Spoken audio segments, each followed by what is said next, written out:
Welcome to News Today with WDW News Today. I'm Tom Corliss. Here now the news for August 30th, 2021. Walt Disney World has finally announced their new annual pass program, which will launch on September 8th before the resort's 50th anniversary on October 1st, as they promised. The new system will have 4 pass types or tiers. There's the Disney Incredipass. No, this is the news show and not News Tonight. These are real names.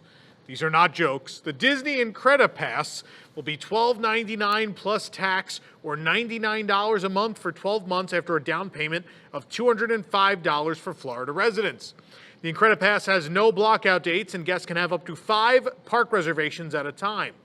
Current pass holders can renew to this pass for $1,104. The Disney Sorcerer Pass will be $8.99 or $63 a month after a $205 down payment for Florida residents. It has some blockout dates and also includes 5 park reservations at a time. The Disney Sorcerer Pass is only available to Florida residents and Disney Vacation Club members. Current pass holders can renew to this pass for $764. The Disney Pirate Pass, $6.99 plus tax, or $45 a month. Again, that $205 down payment required. This includes 4 park reservations. It's only available to Florida residents. Current pass holders can renew for $594 to this one. And the Disney Pixie Dust Pass will cost $3.99 plus tax, or $19 a month for 12 months after that $205. It includes 3 park reservations and has the most blockout dates.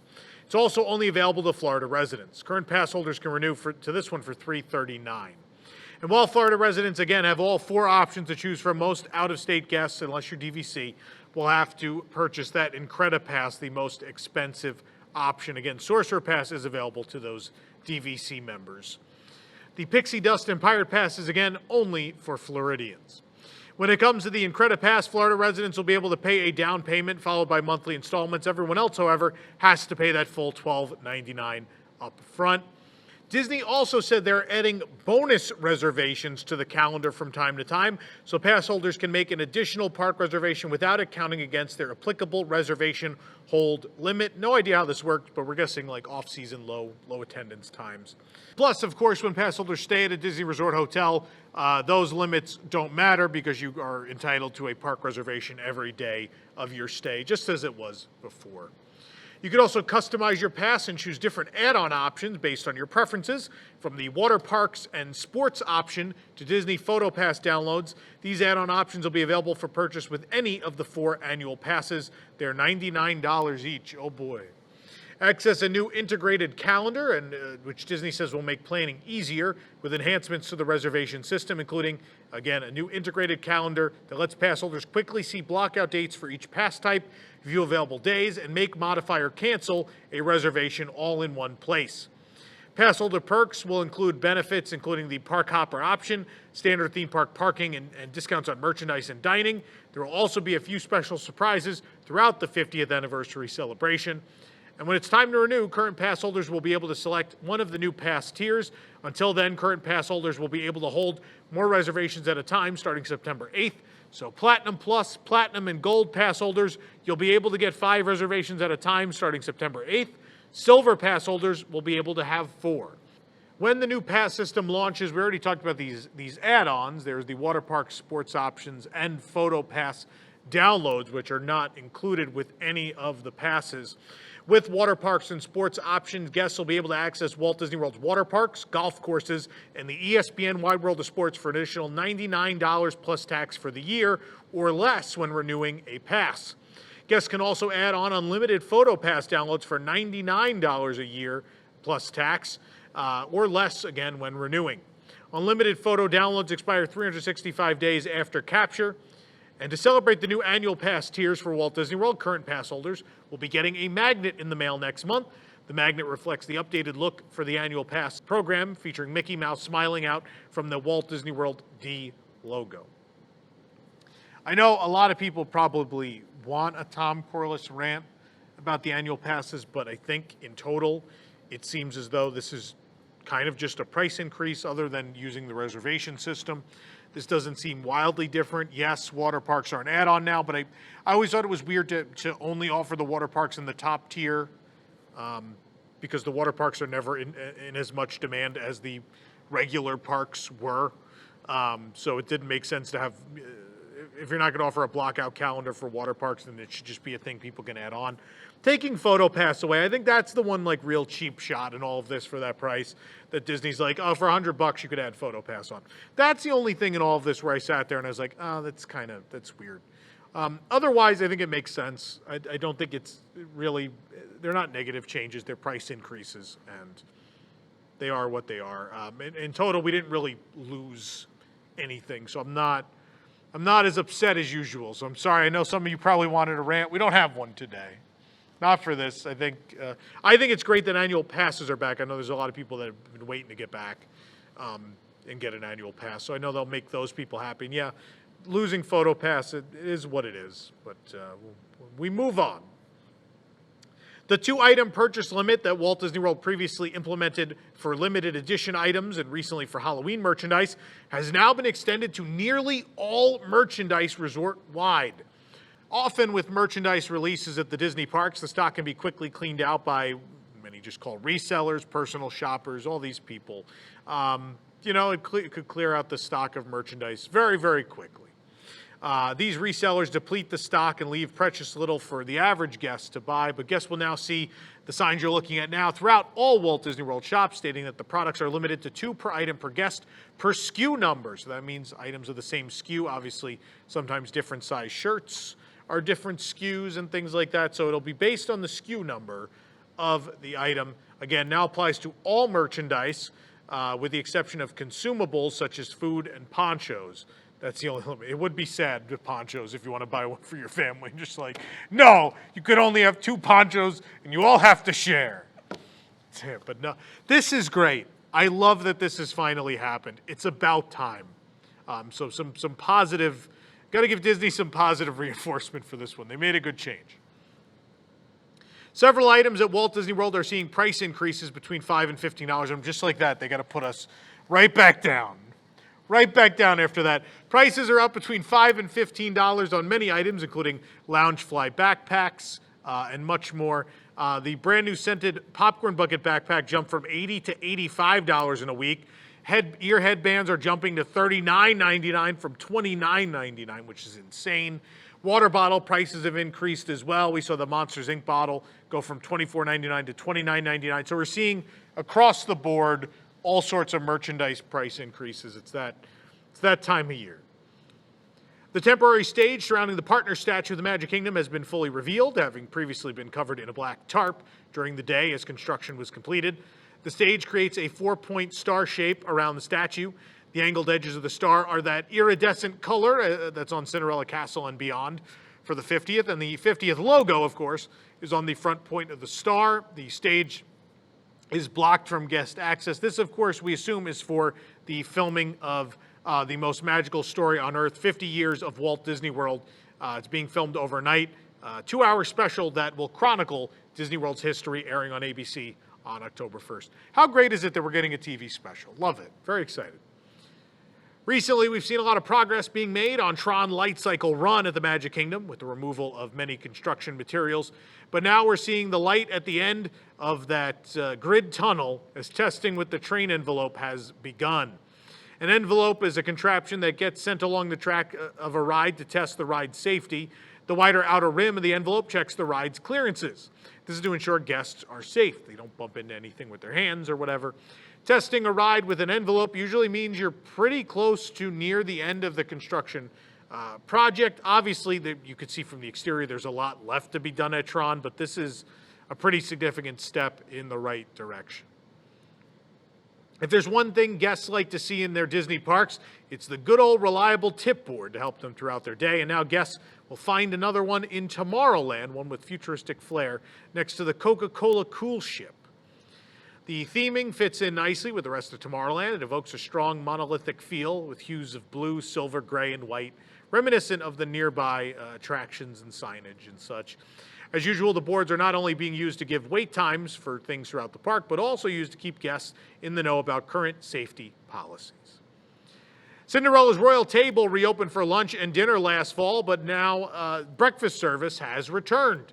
Guests can once again start their day inside the iconic Magic Kingdom landmark with a meal fit for a princess, maybe a prince too. Check out our full review at WDWNT.com. Living with the Land has still not reopened at Epcot, even though for a brief moment over the weekend on the My Disney Experience app, it did say the ride had reopened. It is still not back yet. The Greenhouse Boat Ride has been closed for well over a week now. Disney has still not said what exactly is wrong with the ride, but here's hoping it reopens soon. On the heels of the return of Boma, Beer Garden has returned to its buffet-style service at Epcot. Guests are once again able to head to the buffet line and choose from numerous German dishes. The Epcot restaurant had previously been serving dishes family style. You can read our full review of the buffet-style return at WDWNT.com. Spoiler alert, it's not as good as the family style was. I was really disappointed. A gold statue of BB8 will be rolling into Hollywood studios for the Disney Fab 50 Character Collection, celebrating the resort's 50th anniversary. 2022 Walt Disney World ambassadors Raven Redding and Ali Mannion announced BB-8's inclusion on Instagram. Also coming to Hollywood studios is a statue of Frozone from The Incredibles. Composer Michael Giacchino helped announce Frozone's inclusion in the collection. When the Tune In Lounge reopened last week, we were disappointed to see that all of the indoor seating was still removed. We visited over the weekend to find that much of that seating has come back. The living room area seating is there for you to sit on once again, and guests are once again able to sit and enjoy a beverage in air-conditioned comfort. The bar stools are not back yet, but it is nice to see Tune In getting tuned up once more. While we've been seeing progress made, Disney revealed more details and shared new pictures from its forthcoming Disney's Animal Kingdom show called Disney Kite Tales for the 50th anniversary. It'll debut on October 1st. The show is going to take place several times daily at the Discovery River Theater, half located in Asia, half in Dinoland. There will be many giant kites themed to Disney animal friends, from classics such as Finding Nemo, The Lion King, The Little Mermaid, and more. Imagineers could be seen testing a Zazu kite from The Lion King. I love this imagery, it's just funny to see. Also, characters from The Jungle Book also represented, as well as Mr. Ray from Finding Nemo you're looking at now. A variety of wildlife kites will be intermixed with the well-known characters. The kites will fly into the show via watercraft, and some are described as being as large as 30 feet in length. I think Zazu's one of those. Larger three-dimensional kites like Zazu will be inflated as they move through the air. We stopped by Animal Kingdom to try 4 new Wilderness Explorer cupcakes. The new treats are available at Flame Tree Barbecue, Creature Comforts, and Restaurantosaurus. Each cupcake is themed around a Wilderness Explorer badge. Snackers can earn both the Grape Soda badge, the Flamingo badge, the Dragonfly badge, and the Dinosaur badge. Cupcakes are $5.99 each. You can check out our reviews of all of them at WDWNT.com. The Walt Disney World Swan Reserve opening has been delayed once more. The new resort now expected to open in mid-October. Plans originally called for the resort to open on September 1st, but that was pushed back 2 weeks ago, and now it's been pushed back again. Guests with reservations impacted by the delay will receive communication directly from the hotel. A warning, they will automatically move you to the Swan with some sort of price reduction, so if that's not what you want, you will have to call them. Otherwise, automatically, that's what you're getting. During a recent visit to Disneyland, we noticed a change to the lighting in the hub. The previous simple globes have been replaced with an ornate fixture featuring Tinkerbell. The new fixture positions the glass globe to the side of the lamppost. The previous design had a simple globe atop the post. Tinkerbell appears inside a decorative arm that holds the globe. She points her wand at the globe, and a closer look reveals a crystal star placed atop of the lamppost. It'll be interesting to visit at night to see exactly how this is illuminated. We did visit later, and just the globe was illuminated. The theory is that maybe when Tinkerbell returns at Disneyland to flying over the castle, something will happen with these crystal star elements. We're not sure yet, but there's definitely something up with these. They're very cool. While many of us were excited to get back to Disneyland after the long closure to see and experience all our favorite attractions and shows, there was still something missing: a lot of live entertainment and street performers. Thankfully, the world-famous pirate band, the Bootstrappers, have dropped anchor once more in New Orleans Square. The Bootstrappers were energized and excited to bring guests their jaunty brand of music and merriment for the first time in over a year. While there's no set schedule yet, they will be performing throughout the day, and if you want to enjoy it, you could watch our YouTube video right here on this channel. Contactless security scanners have finally arrived at Disneyland Resort. We saw the scanners in use as we entered downtown Disney District the other day. Today, we found them at the parking structure. The contactless scanners first arrived at Walt Disney World when the parks reopened last summer. Scanners were previously tested at downtown Disney District last fall. The screening area currently has both contactless scanners and the metal detectors for the time being. Guests are instructed to pass through the scanners without stopping. However, guests must still pass through the metal detectors even if the contactless scanner does not alert. This is all part of the ramp-up process of getting those in use. Guests who trigger a contactless scanner alert are subject to additional screening and a thorough bag search. It's no secret that we love beignets. We also love s'mores. So when we heard that Ralph Brennan's Jazz Kitchen Express at downtown Disney had s'mores glazed beignets, well, we had to try them. The beignets, which come in an order of 4, are chocolate glazed and topped with a honey graham cracker crust. To give it the full s'mores flavor, it comes with a marshmallow dipping sauce. Check out the review at DisneylandNewsToday.com. Mickey Balloon Popcorn Bucket merchandise has arrived at Disneyland Resort. We found a new Loungefly Minnie Mouse ear headband that celebrates the iconic balloon bucket. Like the matching backpack, the headband is popcorn scented. The bow features colorful Mickey Mouse balloon popcorn bucket art, and each red translucent ear is filled with popcorn. The new headband is available at World of Disney at downtown Disney District for $39.99. There's that new price point. Well, it's hard to believe we've almost made it through 2021, almost. If your eye is always on the next great, big, beautiful tomorrow, then check out the new Disneyland Resort 2022 16-month calendar. From Sleeping Beauty Castle and the Mighty Matterhorn to Pixar Pier, calendar brings you the beautiful imagery, and not so beautiful in the case of Pixar Pier, of the happiest place on earth. Calendar is available at World of Disney, the downtown Disney District, for $14.99. TV and film actor Ed Asner passed away this weekend at age 91. According to his family, he passed on Sunday, August 29th, surrounded by loved ones. Asner is known for his voice role in Disney Pixar's Up. Asner voiced Carl Fredricksen, the 78-year-old looking for and finding adventure. Asner best known for playing Lou Grant on both the Mary Tyler Moore Show and the Lou Grant series that followed. Asner won 5 Emmy Awards for the role. He was the first to win for both comedic and dramatic roles, by the way. He's also awarded 7 Emmy trophies. In addition to his television success, Asner also appeared in numerous films, most notably playing Santa Claus in Will Ferrell's hit Elf in more recent years. Asner was previously married to Nancy Lou Sykes from 1959 to 1988. The couple had 3 children, Kate and twins Matthew and Liza. This is significant not just because of Ed's Disney connections. For me personally, my parents watched a lot of old television when I was young, and one of those shows was Mary Tyler Moore, and in later years I watched Lou Grant. And that was kind of a big part of why I got into journalism, why I went to school for it. So a lot of my roots in getting to where I am today are thanks to his portrayal and how interesting and exciting and I don't know, they made a newsroom feel.